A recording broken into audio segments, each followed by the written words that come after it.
So where's your background from? My background, so my family are Puerto Rican, from Puerto Rico.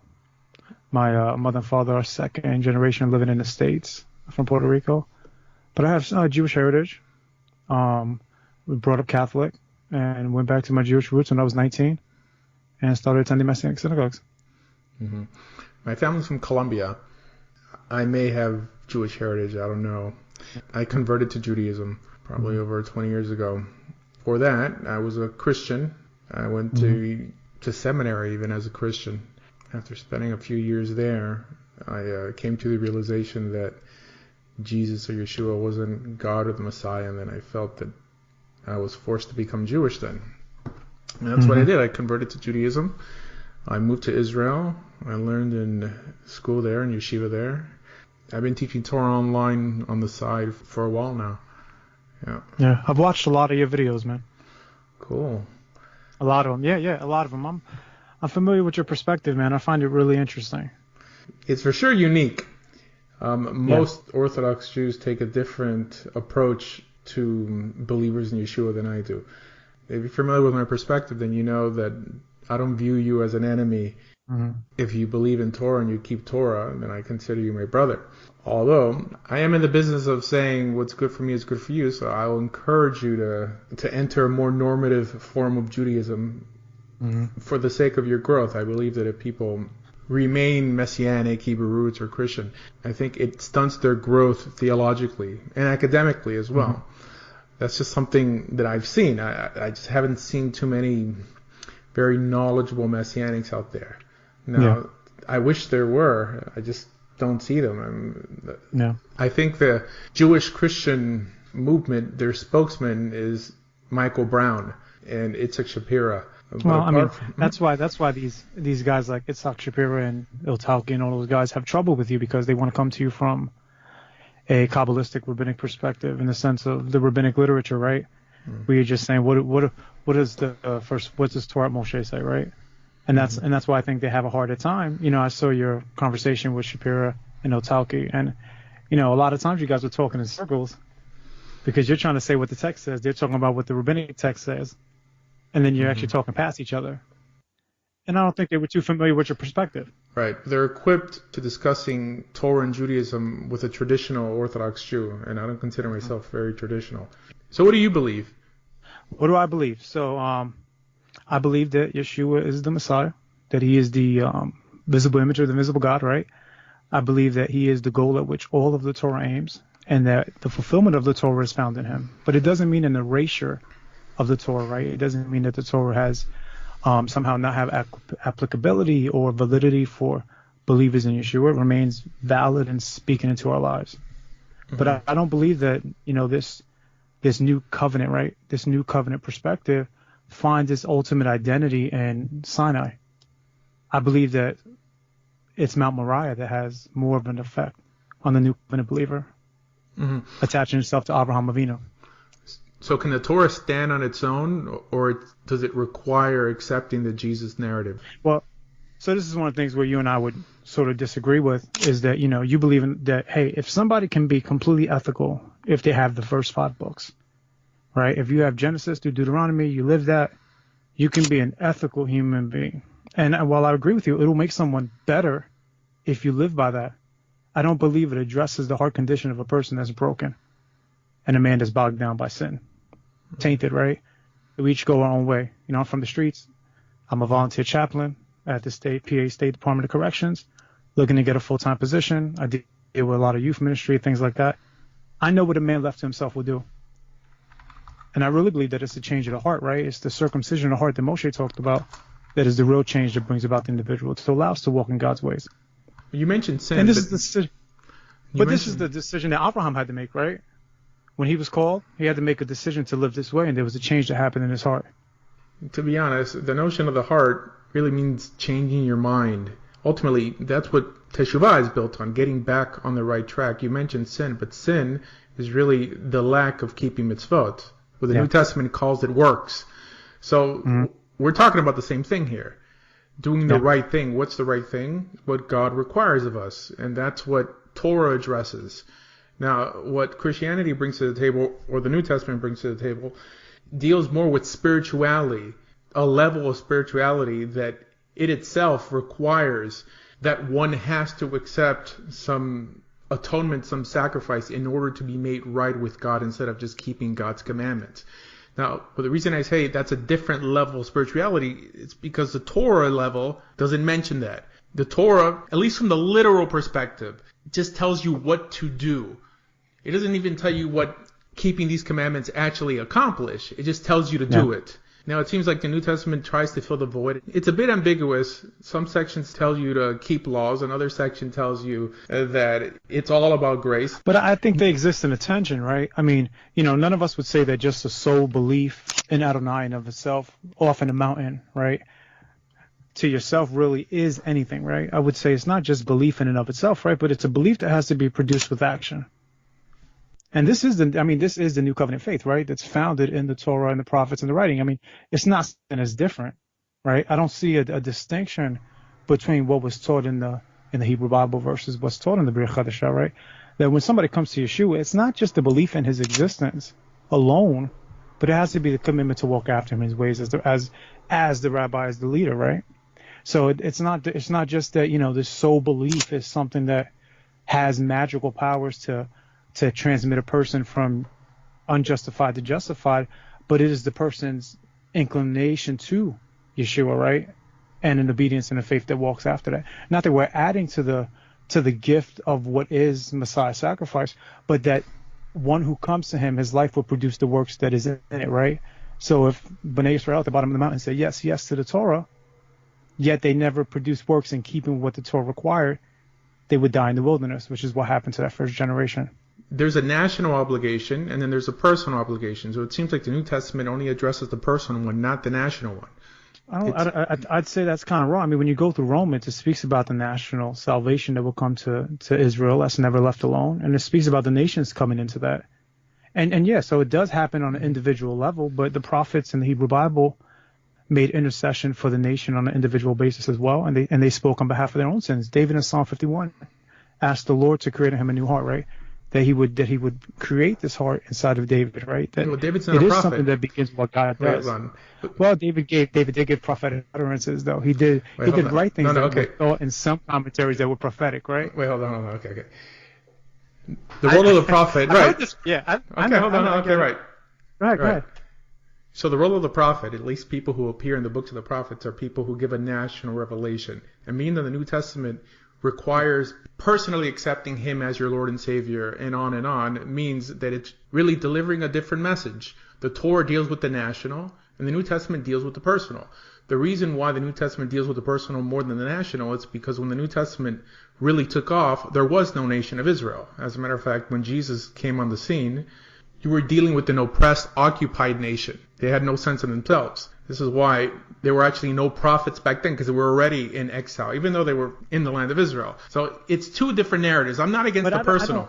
I would say that's a little bit of a stretch, right? Because if Yeshua is the Messiah of Israel, which I absolutely believe that he was, he comes in fulfillment of what was spoken to Avraham Avinu, to Abraham, right?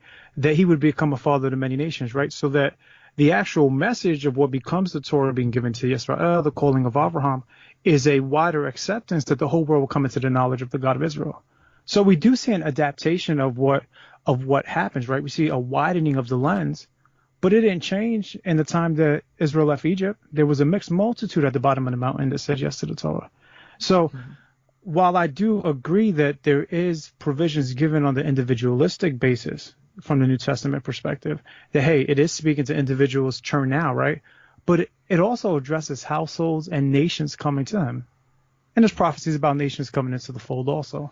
Not that the Torah is given to the nations per se in a simplistic sense. The Torah was given to Yisrael, but Yisrael was always made up of natural and unnatural Hebrews and Jews. I mean, so let's deal with these things one by one, because you're bringing up many different ideas here. The notion of the fulfillment that the promise made to Abraham really occurred after the death of Jesus. That's a little simplistic, but go ahead. Yeah.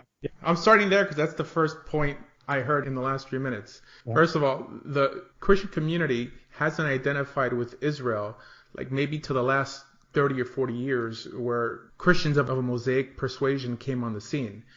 For the last almost 1800 years, Christians felt that the covenant that God made with the Jews was done away with. I know you don't feel like this, but it's hard to say that the body of Christ in some way has fulfilled the promise made to Abraham when that body never identified with the people of Israel. But you wouldn't judge the validity or truth of someone's comments based upon how a group of community treats it, right? I mean, because Rambam's writings were burned as heresy, and he was treated as a heretic by some other Jewish groups, right? So, I mean, so that doesn't really hold water when you think about what is truth, right?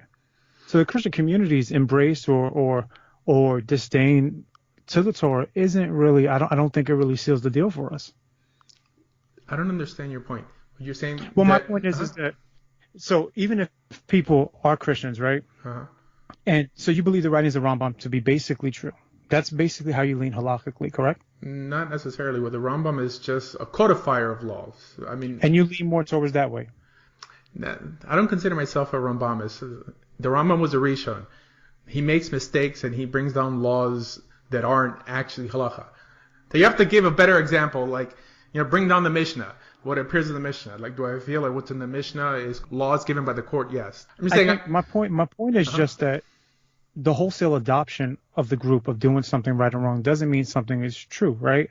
So even in the points of the Mishnah, right? So just because there were groups in 1800s, 1700s, 1900s that broke away from orthodoxy and larger groups that started Reform Judaism doesn't mean, and they still consider themselves Jewish, doesn't mean that they're automatically right just because of the numbers or the wrong that they did in it. You're talking about the bulk of the body of Yeshua, the bulk. You're saying... Well, the bulk, there are more Reformed Jews in the world than other, right? The Reform movement is less than 150 years old. We're talking about...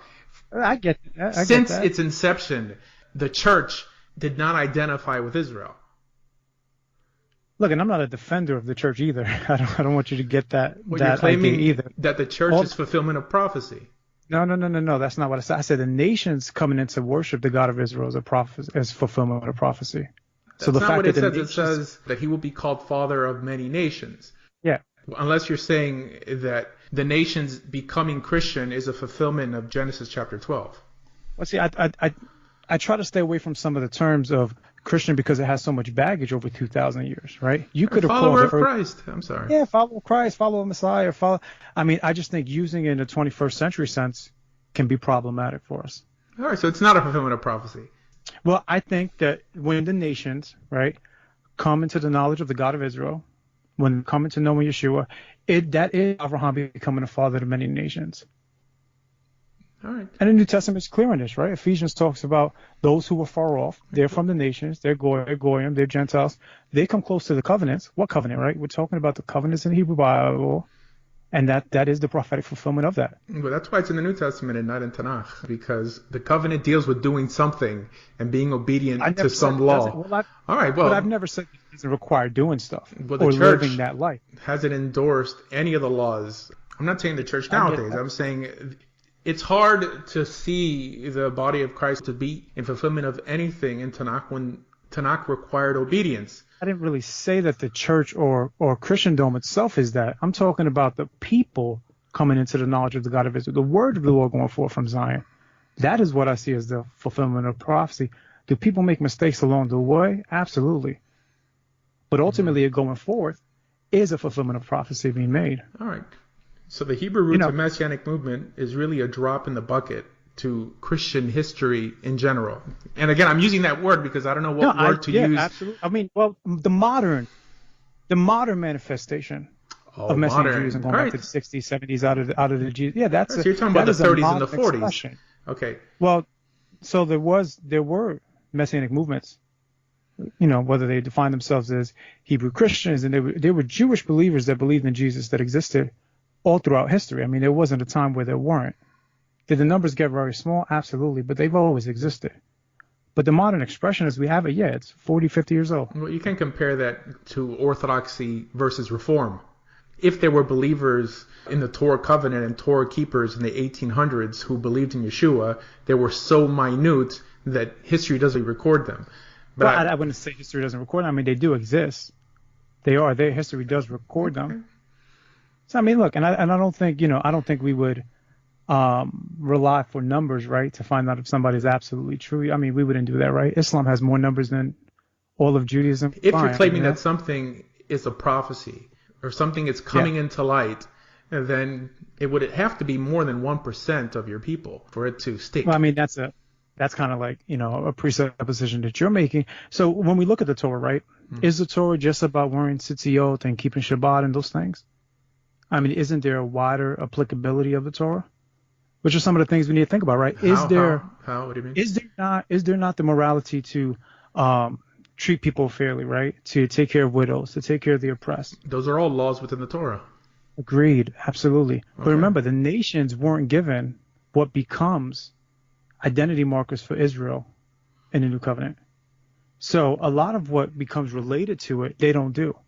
So, and the fact the church is not keeping Shabbat, the fact that the church is not wearing tzitzit, fine, whatever. And I'm also not here to defend the church, but I'm saying in the aspects of morality, there have been Gentile Christian believers in Jesus who have kept these aspects from the beginning of the Yeshua movement.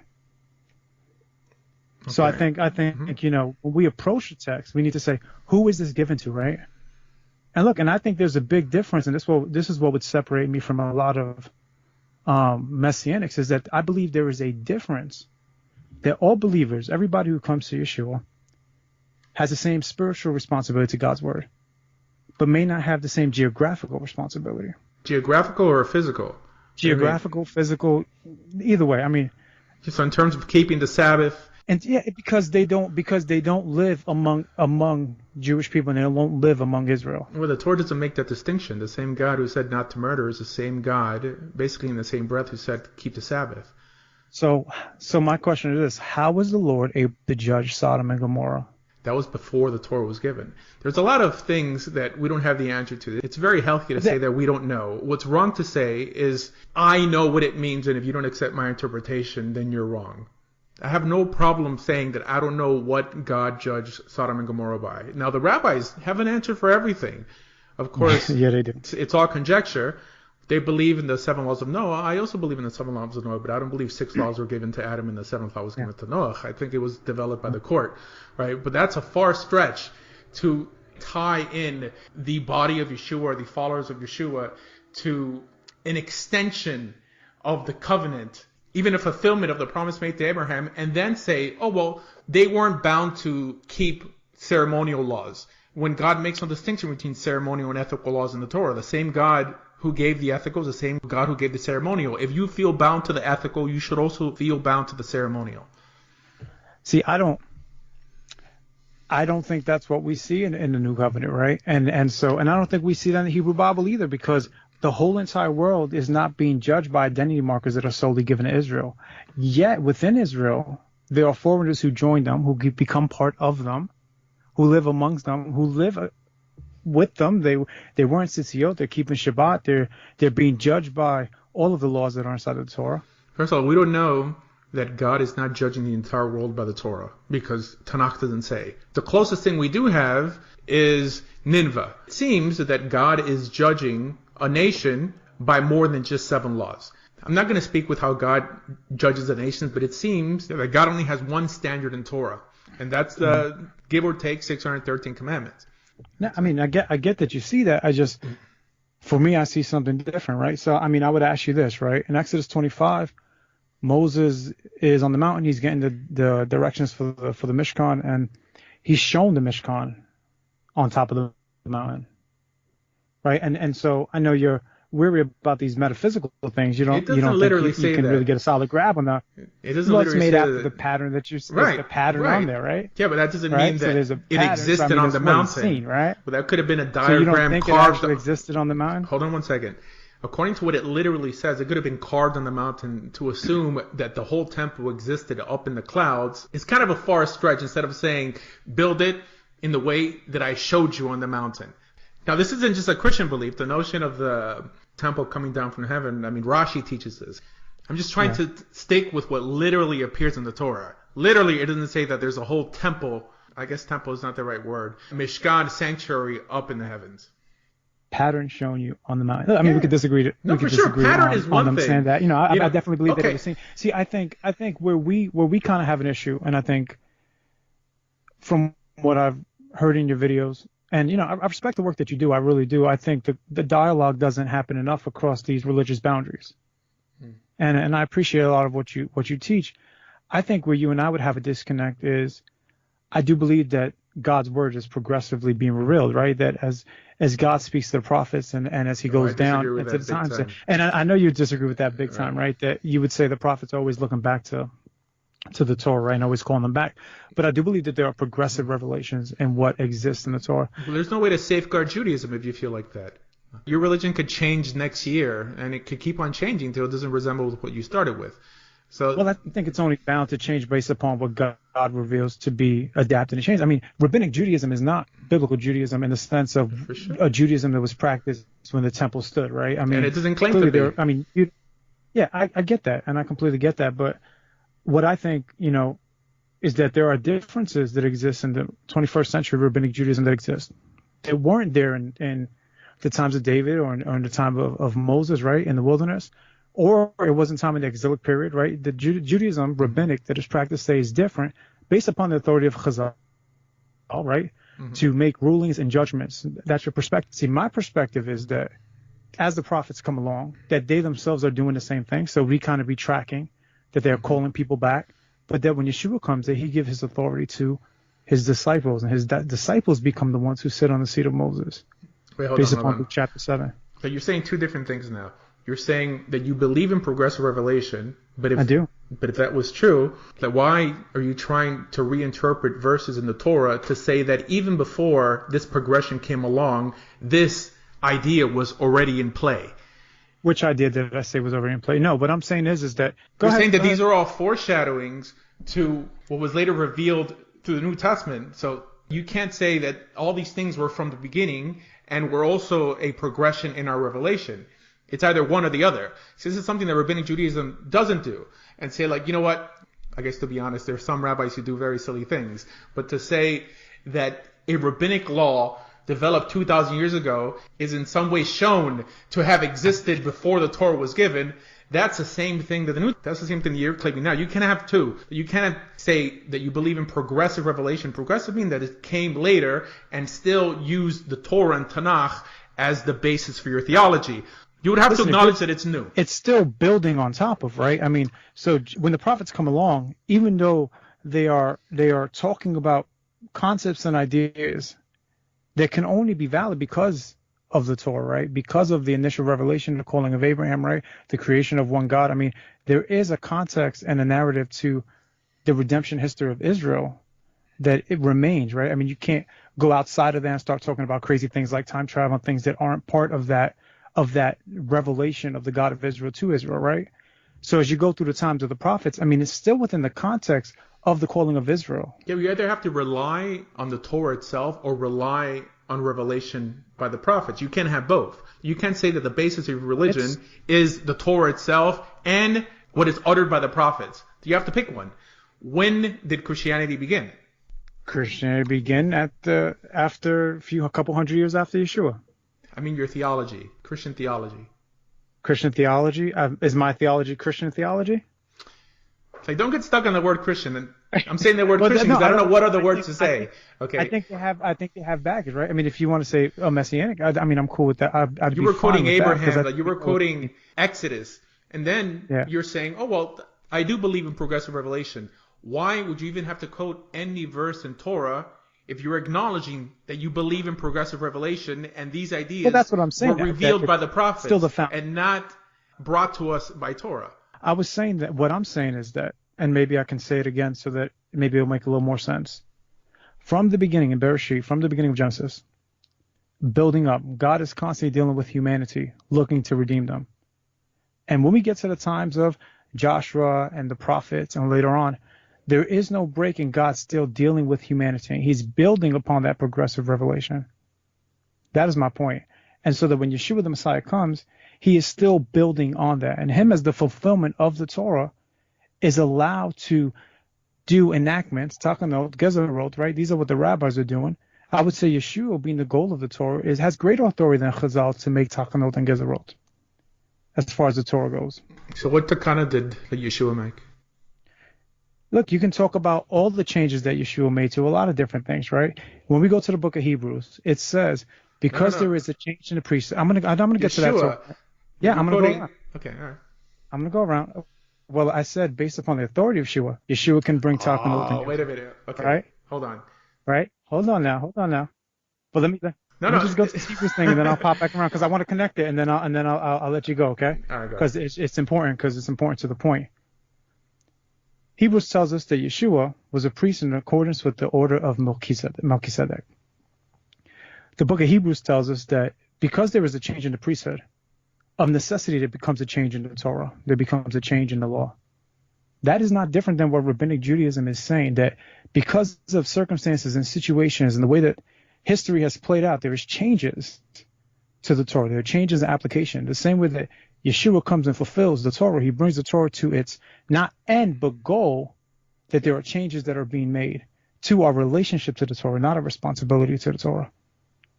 Okay. Can I chime in? Yeah, absolutely. Please. Okay. First, you said that Yeshua has the right to create takanot and gezerot. However, we don't even know who wrote the book of Hebrews. Like, you weren't quoting Yeshua. You were possibly quoting Paul if he wrote the book of Hebrews. So in the Christian world, people just choose and decide. Good luck trying to figure that out. In the Messianic or Hebrew roots world, people are just able to choose and decide who is speaking in the authority of Yeshua.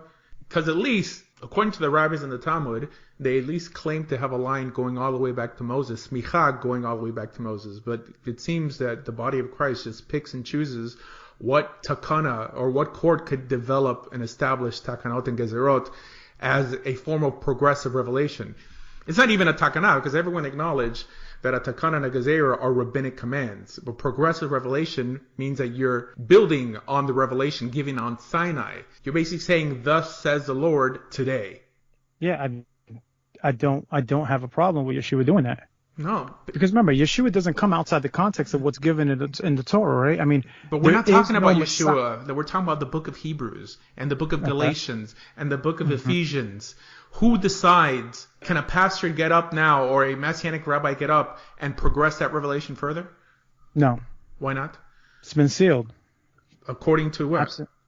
According to what is said in the book of Revelations, the sealing of that has been sealed. So we don't even know who wrote the book of... right? Wait, hold on. We don't even know who wrote the book of Revelation. So... We don't know who wrote some of the books in the Hebrew Bible also. I mean... if we're going to be honest, right, there's discussions about that, right? I mean, there's no one consensus, this is definitely who it was, right? But that's not how I teach it.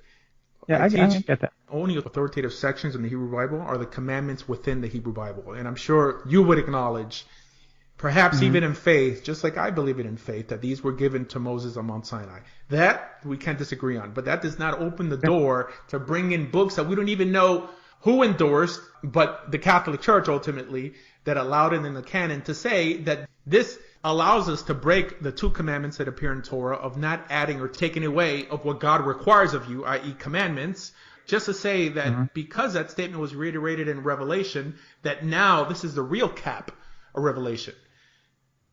Yeah, I get it.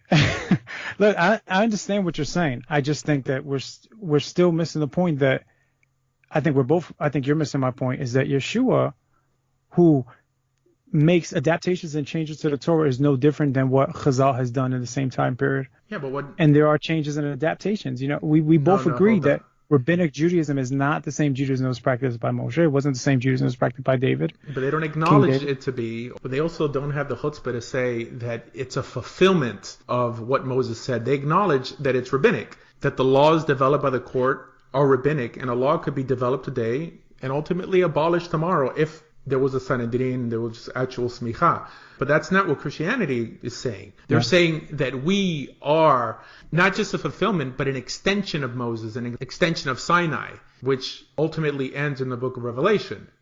So that's rabbinic also, though. I mean, right? To believe in the chain of transmission going from Moshe all the way down, right, to the Men of the Great Assembly, going down to the pairs, all the way going down to the time of Yehud Hanasi, right? And I mean, there's not much of a difference in claiming that authority that goes back to Moshe that heard from the Lord on the mountain, right?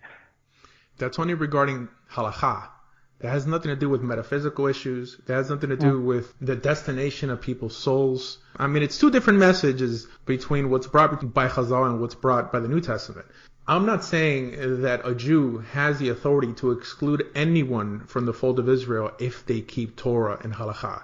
But you're saying that even though Torah is important and possibly halakha is important, if you have Yeshua, you have the missing component to please God. And that, I don't see that anywhere in the 5 books of Moses.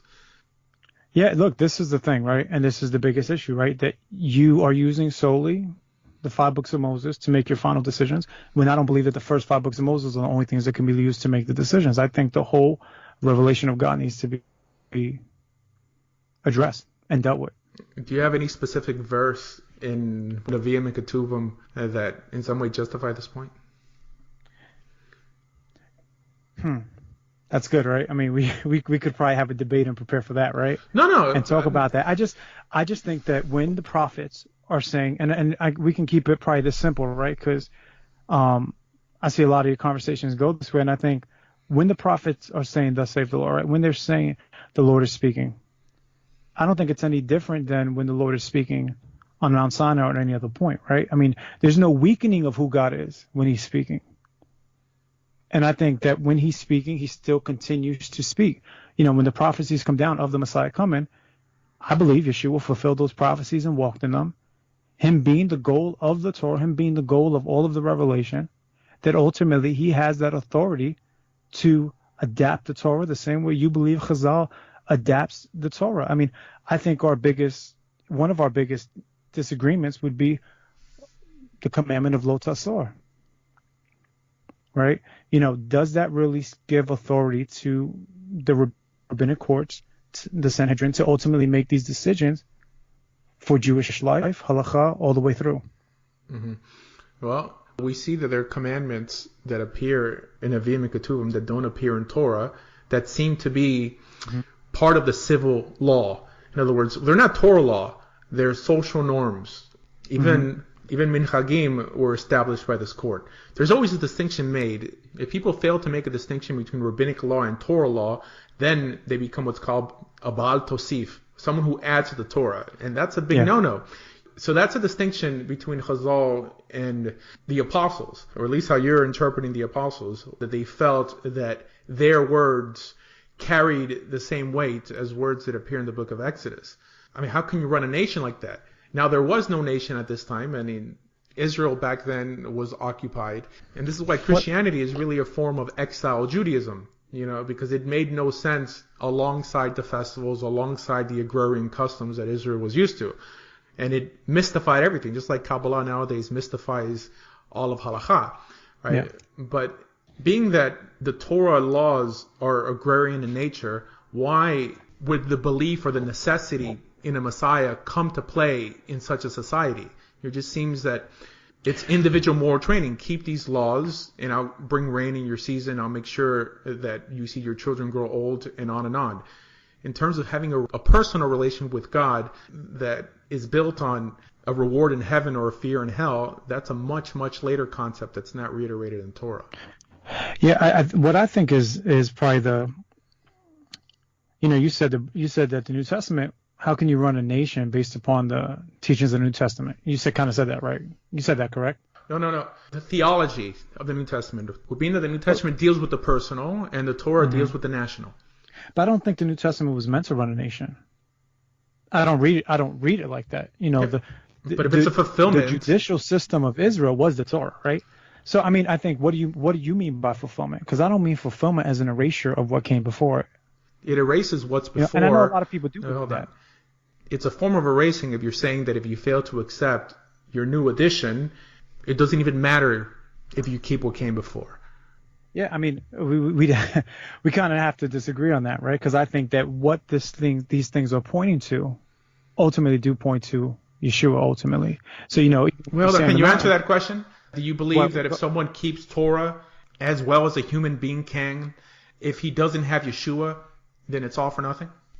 A person can't keep the Torah. No. That's the thing. I said as well as a human being can. No, if a person breaks the mitzvah, there's nothing but curses that are going to fall upon them to break the mitzvah. So you can't keep the mitzvah.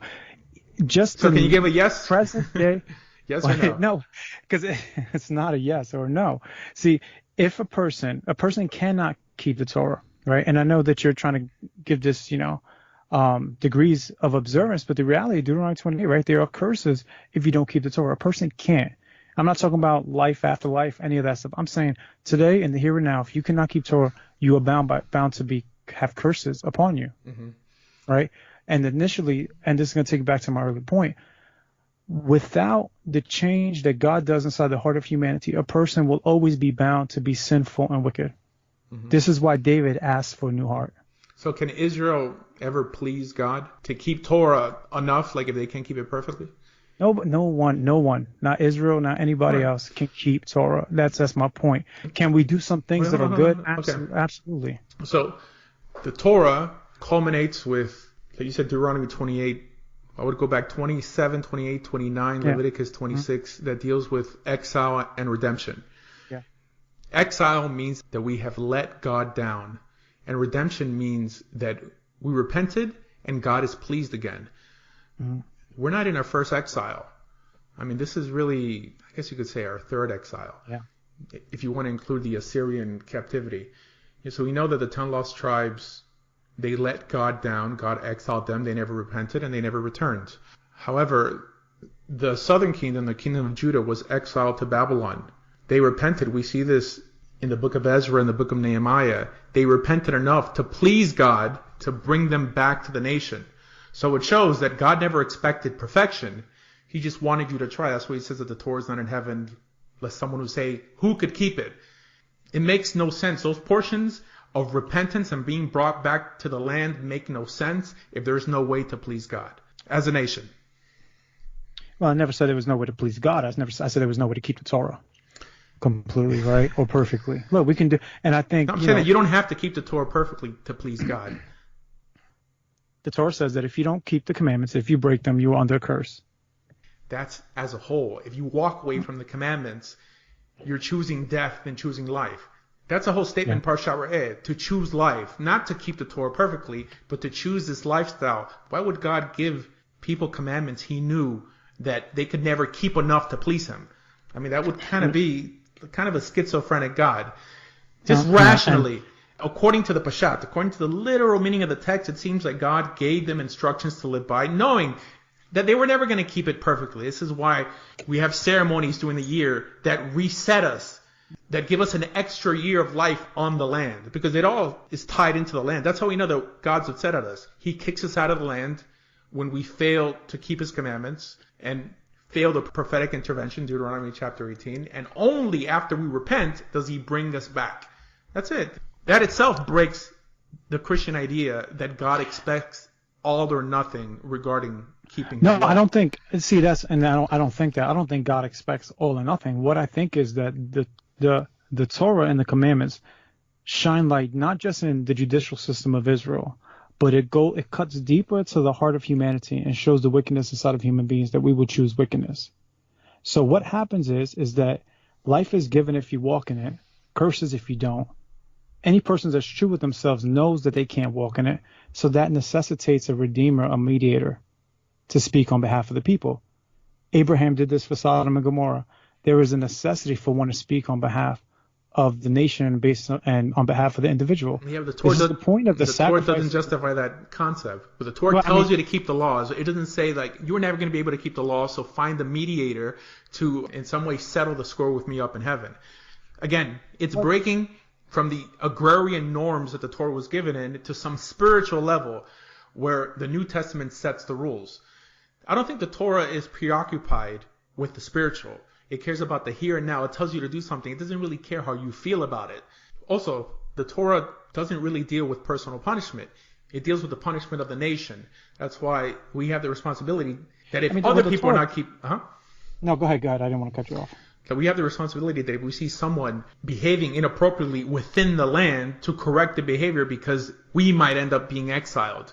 Now, yes, the Torah, in terms of honoring your mother and father, promising us, from a personal perspective, long life, there's commandments that deal with the personal. But overall, it's telling you to police yourself so you can progress as a nation. In terms of you will go to hell, you'll go to heaven, one will be taken, one will be left. That personal perspective is brought by the New Testament.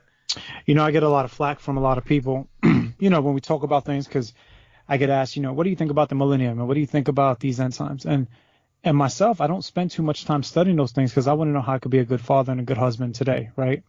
So I get a lot of what you're saying, but I disagree in the point that, in fact, there was individual punishment for those who did wrong within Israel. I mean, there were those who were quote the manslayer, right? The one who had killed someone, that they had to go to the cities of refuge, that they individually went to those cities. I'm not denying that. I'm saying that overall, it's on the nation.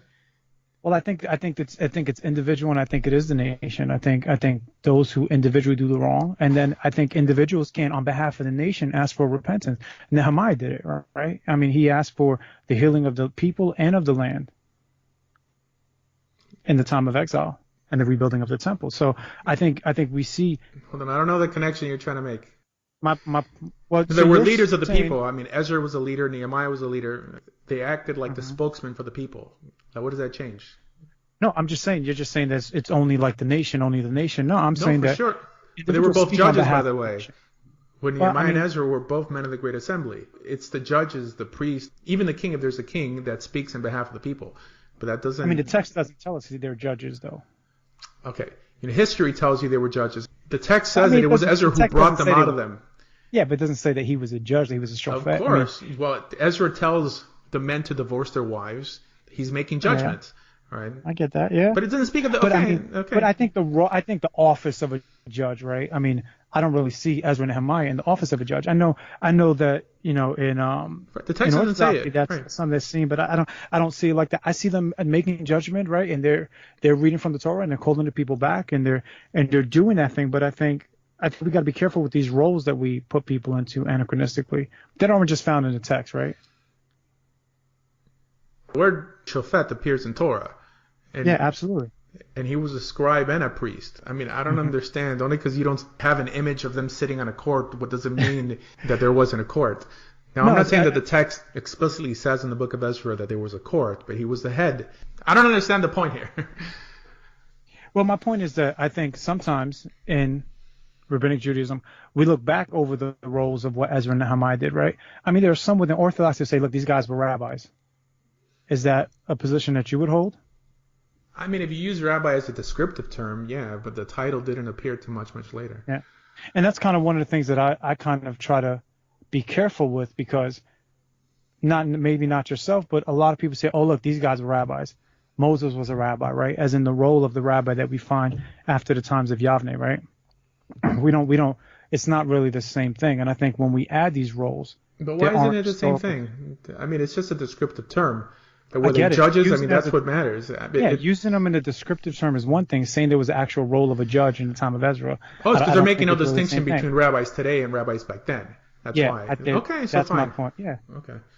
Well, I think it means something, right? Because what rabbis do in the post-Second Temple period is really different than what might have been the Pharisaic itinerant preachers, these leaders of communities, right? Even like Hillel. Not necessarily. There were different roles in a lot of ways. It's not exactly the same thing. If their statements remain within the legal, then they have the same authority. Now, if someone posts the Second Temple, start elevating with the statements of the Tanaim and Amoraim to have spiritual authority, to tell us who's saved, who's not saved, who could rise from the dead, who can't rise from the dead, that's something else. That is something that I don't believe. Mm-hmm. But the role of the judge is limited to legal rulings, not metaphysical rulings.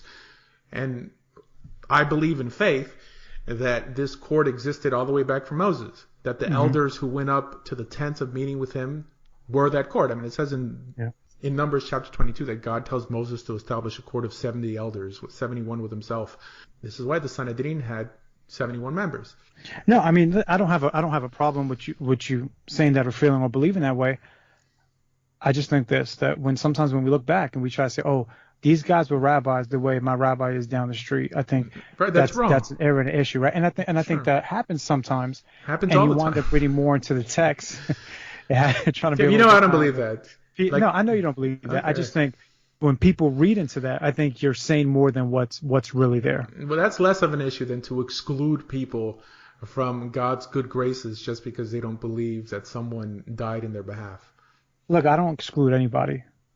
This is what I believe the proper interpretation of the text is. Yeah, but the New Testament does. Right?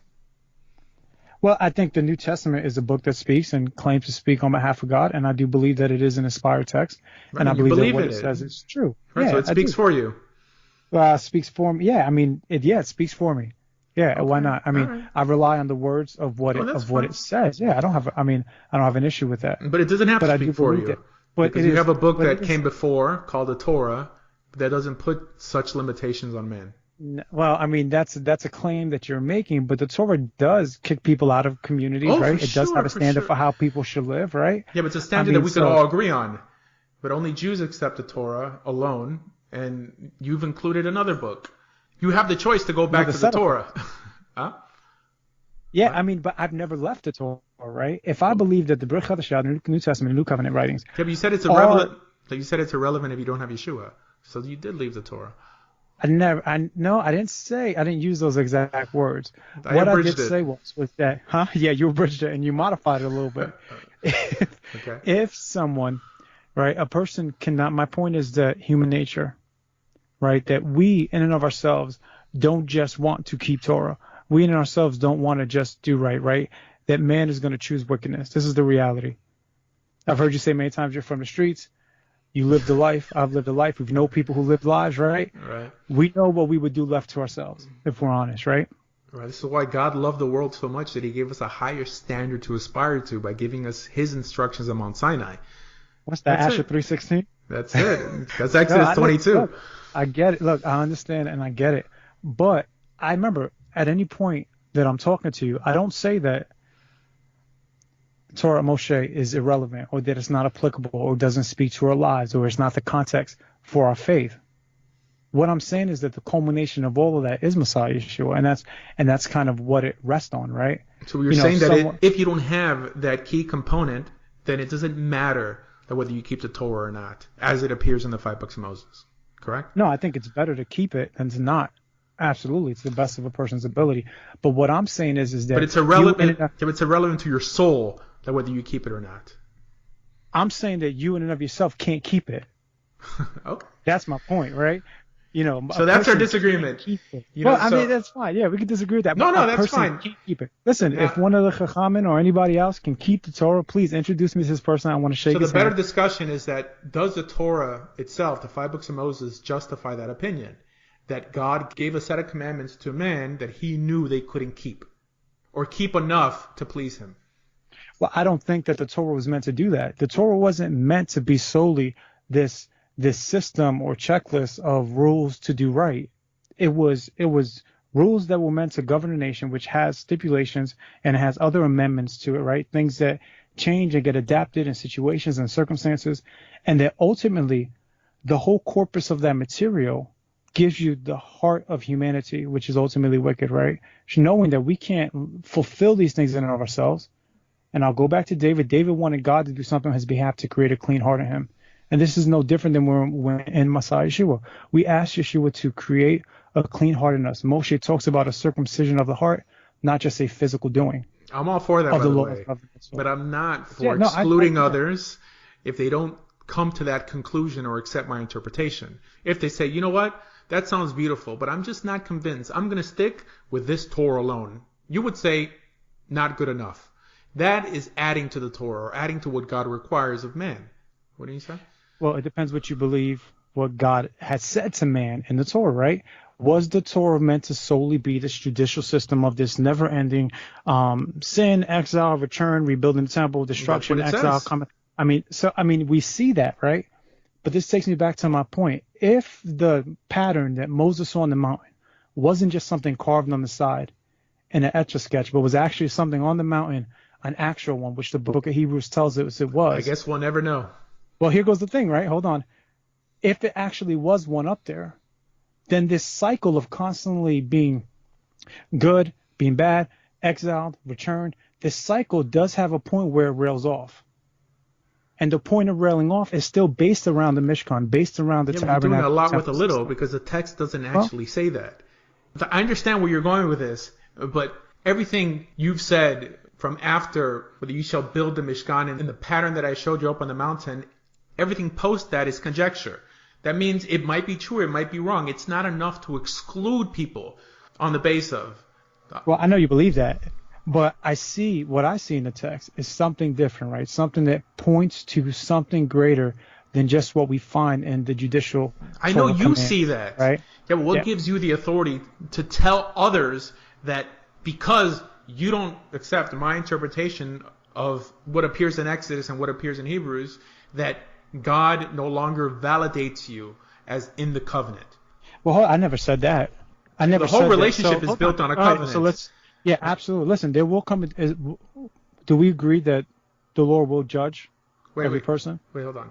Can someone be in the covenant and not be saved? Let's From a talk Christian about perspective? it. Let's talk about it. Do we believe that God will judge one day? Do you believe that? It says in Parashat Nitzavim that there's a day of judgment coming. Okay, so However, that could mean that every time a person dies or judged, that doesn't mean how the rabbis have translated to mean Yom Adin, that all this is a culmination towards something, because the Torah doesn't talk about an end of anything. It never talks about an end of a world. I'm just trying to stick to what the text says, but before we start building on it. Whether the judgment is at the person's death or whether the judgment is one supernatural judgment of some grand scheme, right? It's grand scene, right? Whichever.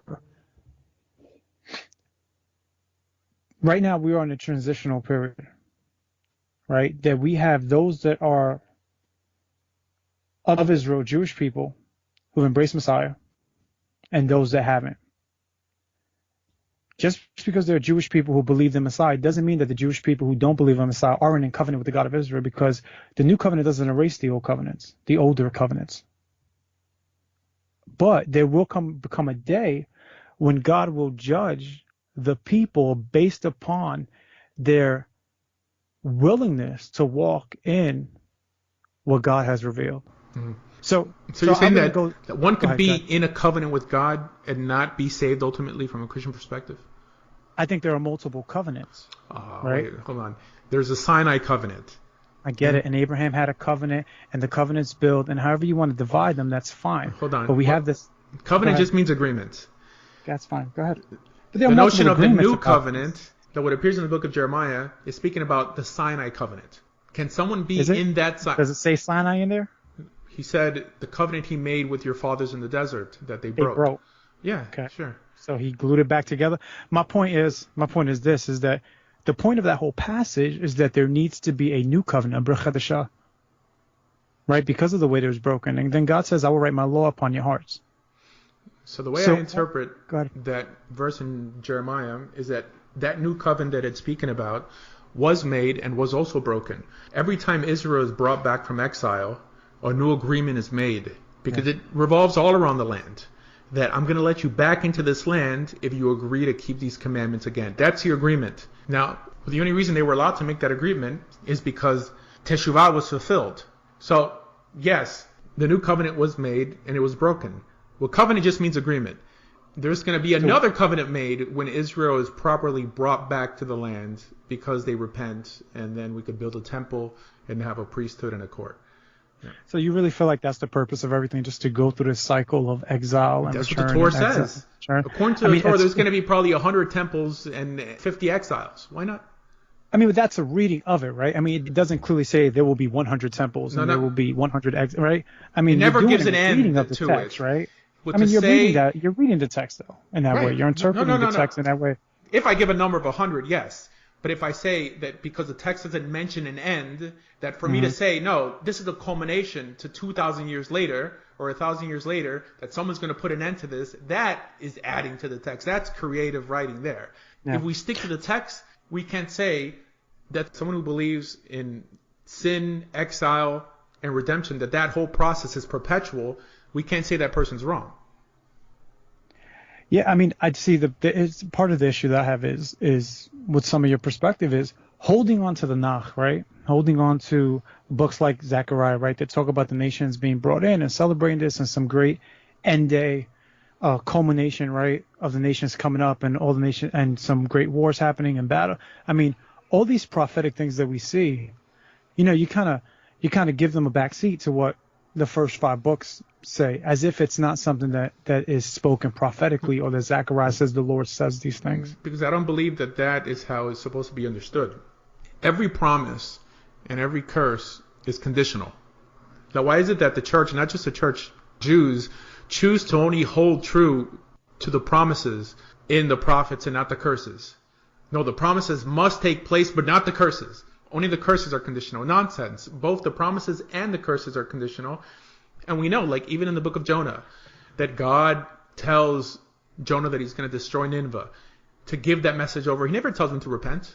That was set in stone, like from today's perspective, it's going to be destroyed. But no, it was conditional. They repented, and it didn't happen. And this is why we shouldn't read the prophets like some almanac of something that must happen because it's printed in the book of the prophets. Mind you, the Torah never endorsed us printing books of prophets. The job of the prophet was to prophesy to those people at that time. It's no coincidence that God only sends prophets to Israel when Israel has sinned, when it's their job to bring Israel back. Because that's all they're to do. If a prophet brings anything new to the table, we take the prophet out and stone him. That's not the job of the prophet. The prophet is to reiterate the Torah, to bring people back to the Torah, to amplify the Torah. Yeah. So is this not what Yeshua does, though? I don't have a big problem with the statements of Yeshua in the Gospels. I have a problem with you saying, oh, well, sure, well, Yeshua says this, and you quote the book of Hebrews and the book of Galatians, and, why not quote the Apocryphas?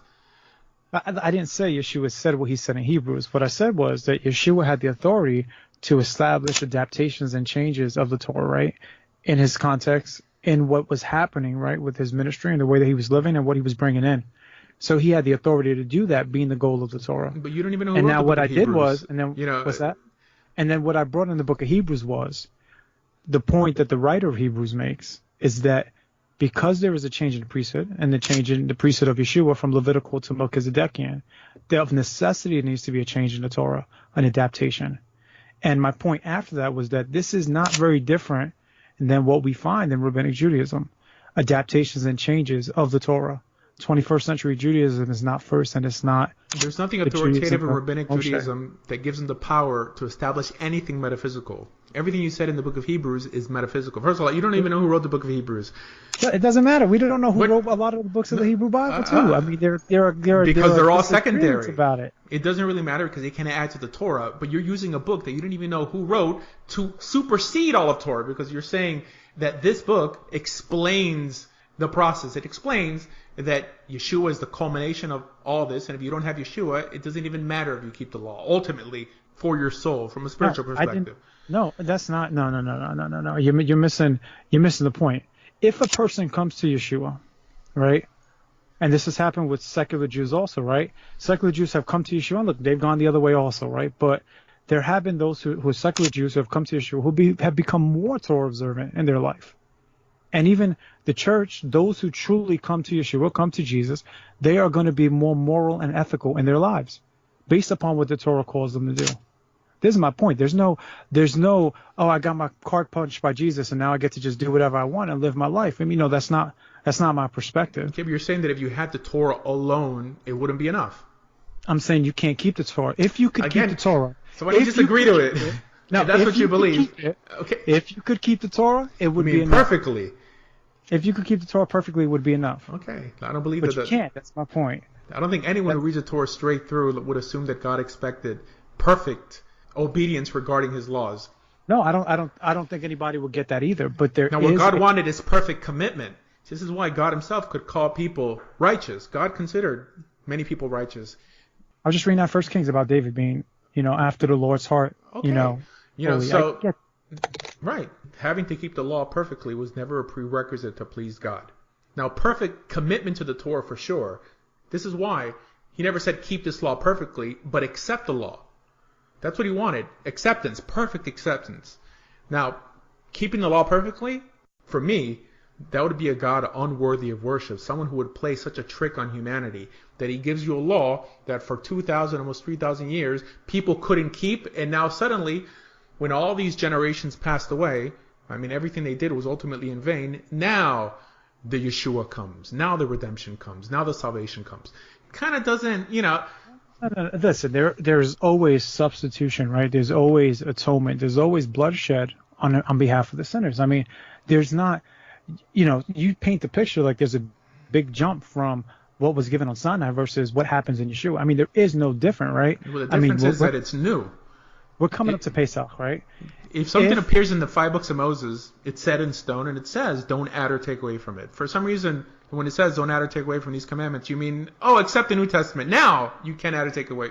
But it doesn't add or take away from it, right? I mean, it's not adding or taking away from it because... You said you believe in progressive revelation. I do believe in progressive revelation. Okay. But not in the sense that the God of Israel can say, I'm the only God, and then Nehemiah could come along and say, look, we have 2 gods.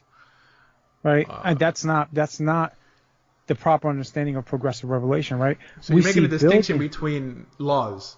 Well, I'm making a distinction between one creating could a add, new religion. I'm making a difference between creating a new religion that's in opposition to what was given in the beginning versus a building upon what was initially given.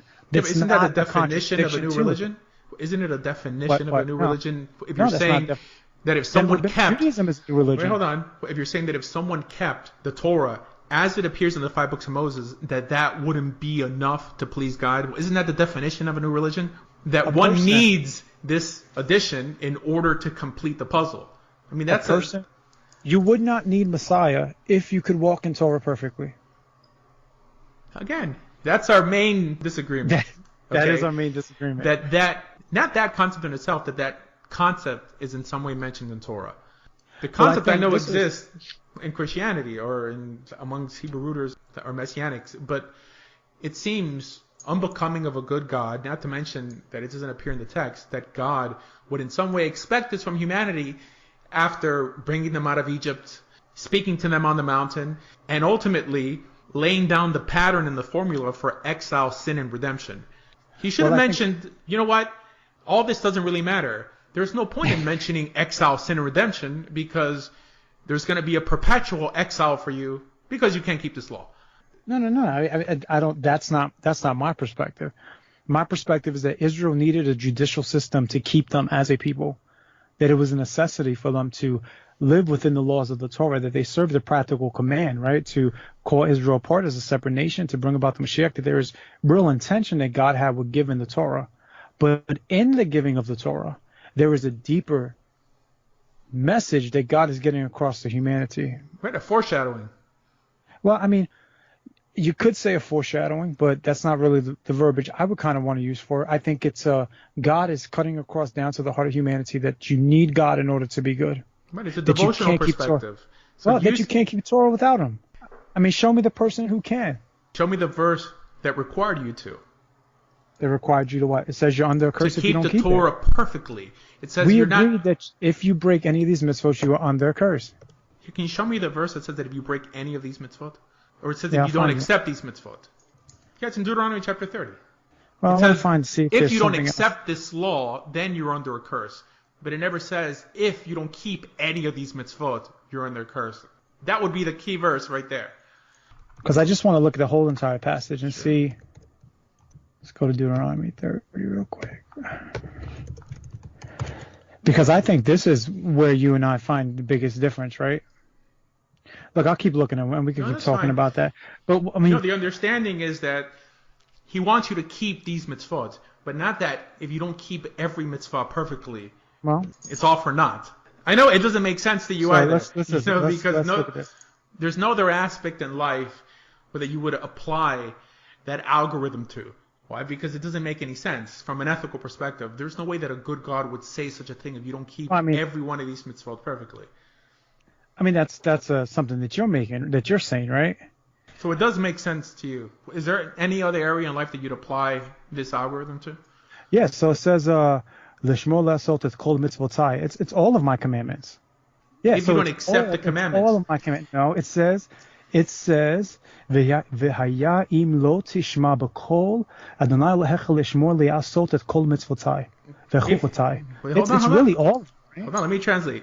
Okay, if you fail to listen to all of God's commandments and do all of his commandments as a whole, that means you're accepting the commandments to do them. Not that if you fail to keep even one of these mitzvot, it's all for nothing. Well, look, I mean, lishmor, the guarding, right? The guarding of it, right? is the keeping and doing. Or I mean, somebody doesn't say, "Oh, I'm shomer mitzvot because I just I accept all the mitzvot, but I don't really do them." Somebody shomer mitzvot because they do them all, right? They're shomer Shabbos. They keep Shabbat because they're following what is required based upon all of the commandments of Shabbat. Somebody who's a secular Jew in Israel who goes to the beach on Shabbat is not saying, "Oh, I'm shomer Shabbos." Even the narrative doesn't make sense because many of these commandments aren't all for one person. There are certain laws they only apply to men. There are certain laws that only apply to women. The goal is to keep the law as best as you could. If not, why mention exile? And if you don't keep it, what? I mean, clearly, you don't physically die. It means that you're taking upon yourself a life of destruction, you and that nation, because a nation is made up of individuals.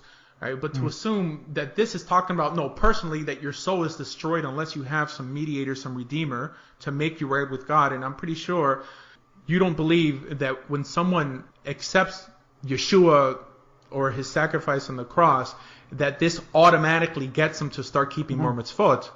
History teaches you that it gets them to keep less mitzvot if they came from a Jewish background. Right?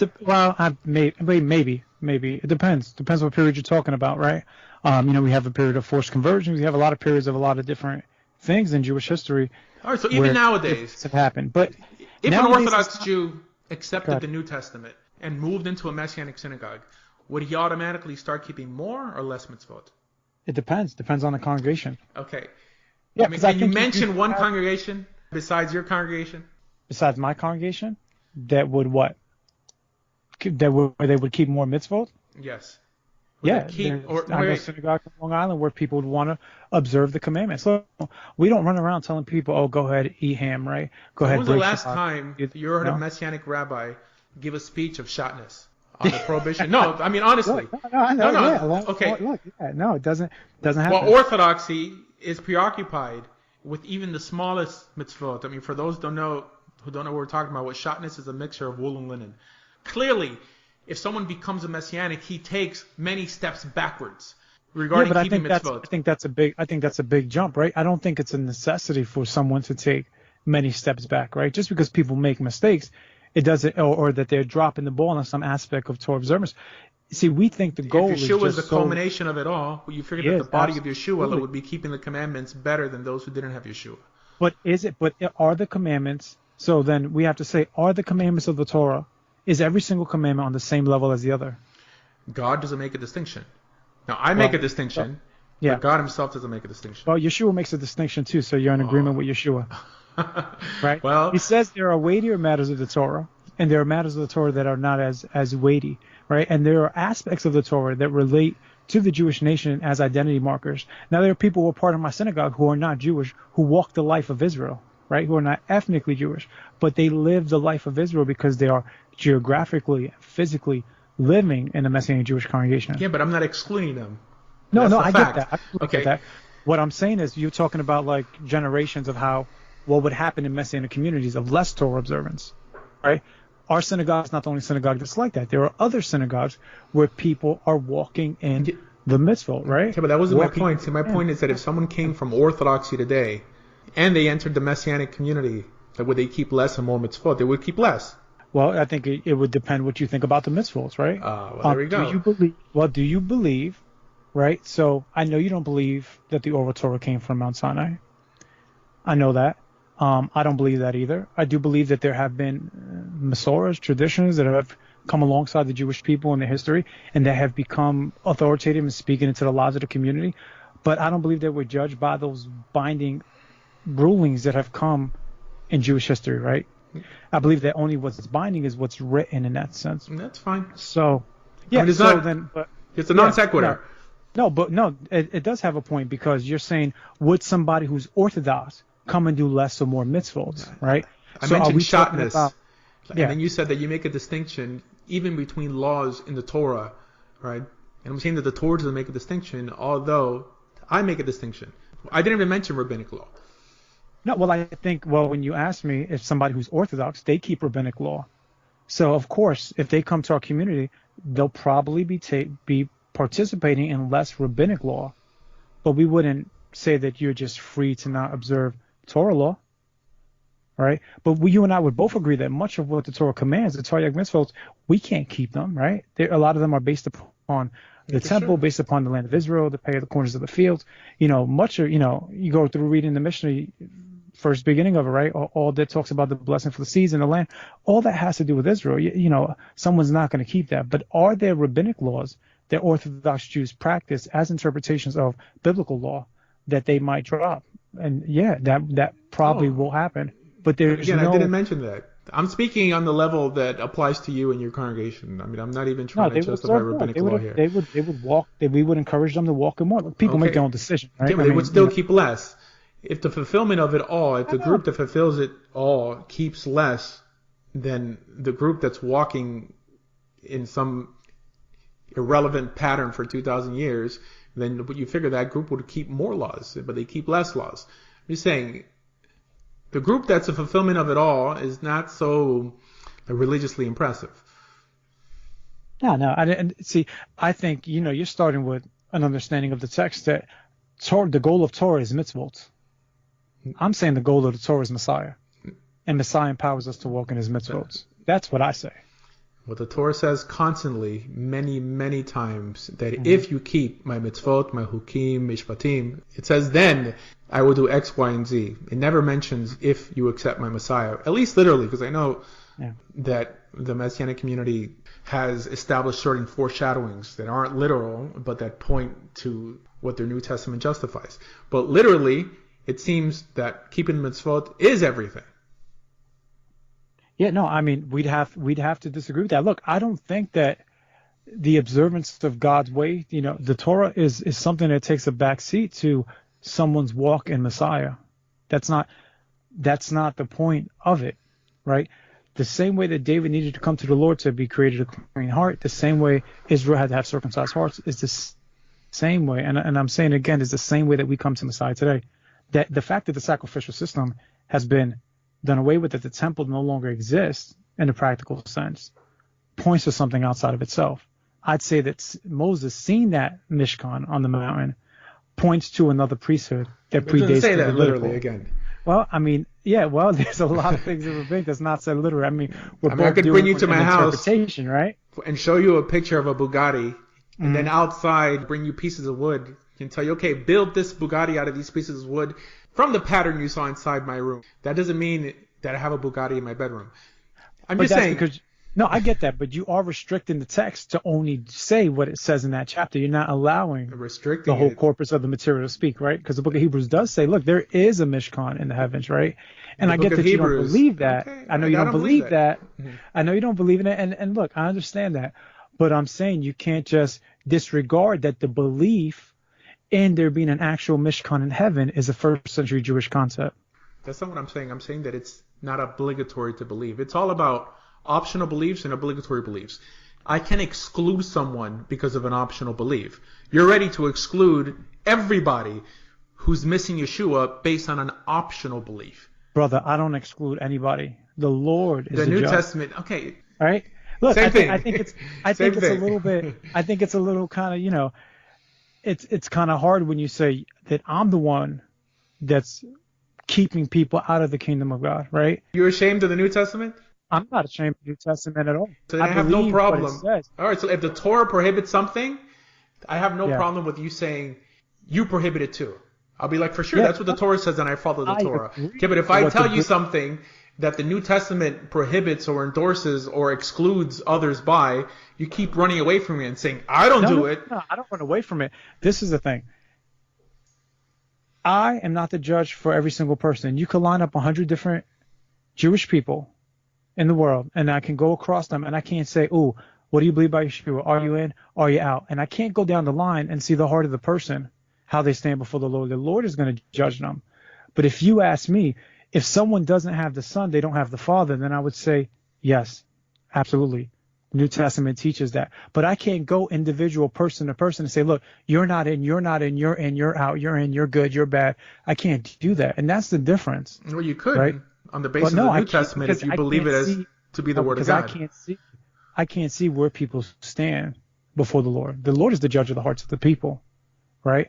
But if I could see clearly, and this person was not a Messiah, then they don't have the eternal life, and they don't have that new heart which brings about the redemption. I never mentioned judging people from a personal perspective. Yeah, well, I right? think I just overall that whether someone keeps the law or doesn't keep the law, and the New Testament is pretty clear that one needs Yeshua. If you stand behind the New Testament, you should say, yeah, that's what I believe. That's fine.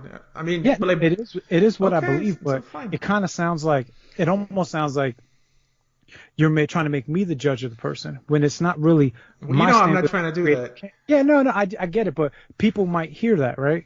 And I don't want people to think that I'm ultimately going down the line saying in out, in out, in out, and out. I mean, that's religiously arrogant. I think it is the Lord who judges.